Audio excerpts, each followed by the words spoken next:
میں نے سنا تھا کہ نافرمان کی روح بہت مشکل سے نکلتی ہے اور جو نیک لوگ ہوتے ہیں ان کی روح آسانی سے نکلتی ہے. تو میں تو جب گیا یورپ میں تو میں نے بہت سے گوروں کو بڑے آرام سے مرتے ہوئے دیکھا اور بہت سے نیک لوگوں کو بڑی مشکل سے مرتے ہوئے دیکھا. یہ کیا ہے؟ تو کہہ رہے مجھے تو اسلام کے بارے میں اشکالات شروع ہو گئے. میں نے کہا آپ نے جن سے یہ تقریر سنی ہے نا کہ نیک لوگ کی روح آرام سے نکلتی ہے، بروں کی مشکل سے نکلتی ہے، انہوں نے آدھی بات بتائی ہے، پوری نہیں بتائی. میں نے کہا یہ تو صحابہ کے دور میں نے کہا اگر آپ حدیثیں پڑھ لیتے ایک آیت سے کبھی تھوڑی مسئلہ حل ہوتا ہے. کسی کی ایک بات لے رہے ہیں، دوسرے موقع پہ جو اس نے تشریح کی ہے وہ آپ نہیں لے رہے. کہ معاذ اللہ اگر کسی کی کوئی موت کی کسی کو بہت تکلیف ہو رہی ہے، اس معاذ اللہ اس کے برے ہونے کی علامت ہے، تو یہ تو پھر کفر ہے. حدیث میں آتا ہے کہ آپ صلی اللہ علیہ وسلم کو موت کی تکلیف دوسروں سے زیادہ ہوئی ہے.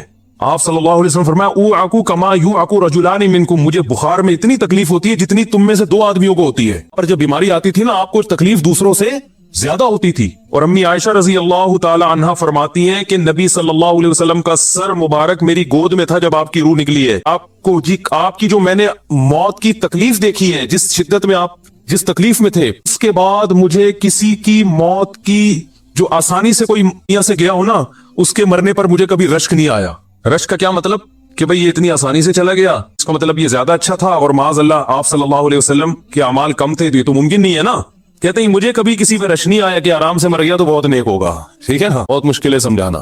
امی عائشہ فرماتی ہیں کہ یعنی امی عائشہ کی حدیث کا مفہوم بیان کر رہا ہوں کہ نبی صلی اللہ علیہ وسلم کی موت کے وقت جو تکلیف کی حالت تھی اس کو جب سے میں نے دیکھا ہے، تو امی عائشہ کی بات کا خلاصہ یہ ہے کہ اب اگر میں کسی کو دیکھتی ہوں نا کہ آرام سے روح نکل رہی ہے، یعنی آرام سے مر رہا ہے، دنیا سے جا رہا ہے، تو مجھے اس پہ رش نہیں آتا کیونکہ بہت نیک ہوگا. کیا مطلب؟ اس کا نیک عمل سے تعلق کیوں نہیں ہے. لیکن ہمارے ہاں سارا مدار کس پر ہے؟ مرنے کے بعد شکل کیسی ہے اس کی؟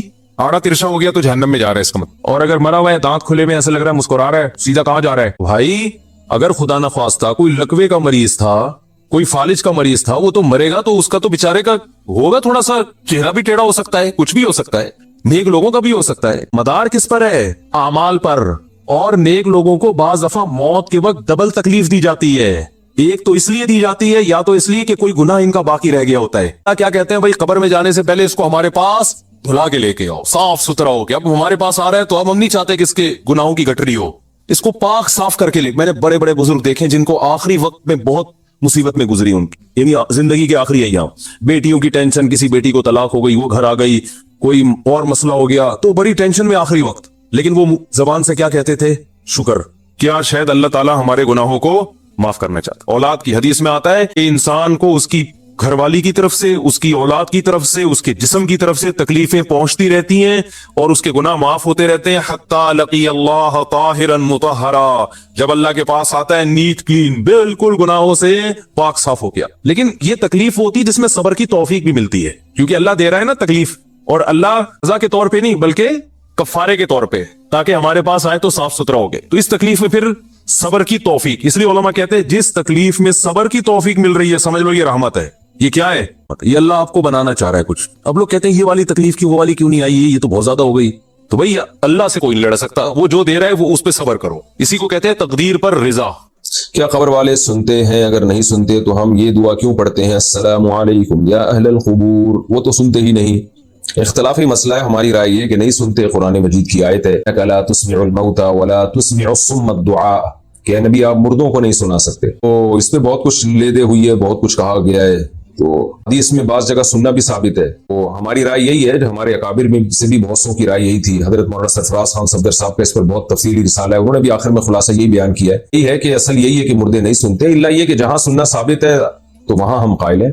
جیسے کہ حدیث میں آتا ہے کہ جب مردے کو دفن کر کے جاتے ہو تو یسمع قرع نعالہم، وہ لوگوں کی ابھی پاؤں کی چوکھٹ کی جو آہٹ ہے نا، پاؤں کی آہٹ، قدموں کی آہٹ، اس کی آواز سن رہا ہوتا ہے کہ فرشتے آ جاتے ہیں حساب کے لیے. وہاں یہ ہے کہ وہ جب آپ دفن کر کے جاتے ہیں تو مردہ بھی سن رہا ہوتا ہے قدموں کی آہٹ. لیکن بعض علماء کی یہ رائے ہے کہ یہ حدیث جو ہے نا یہ علم سے کنایا ہے، یعنی مردے کو پتا ہوتا ہے کہ مجھے دفنا کے جا رہے ہیں. واللہ اعلم، اس پیچیدہ بحث میں ہمیں پڑھنے کی زیادہ ضرورت نہیں ہے. بہرحال آپ نے پوچھا ہے تو میری اور ہمارے بہت سے اکابر کی رائے یہی تھی کہ قرآن کی آیت کی روشنی میں کہ مردے نہیں سنتے، الا یہ کہ جہاں سننا ثابت ہے. تو اللہ اپنی قدرت سے کسی کو کوئی بات سنا دے تو پھر اللہ پہ تو کوئی پابندی نہیں ہے، نہ کوئی چیز اللہ کی قدرت سے باہر ہے. لیکن اہل اطلاق یہ قول کہ جب بھی آپ جائیں گے قبر پہ مردے سنیں گے، تو یہ قول ہماری رائے میں دلیل کے لحاظ سے کمزور ہے.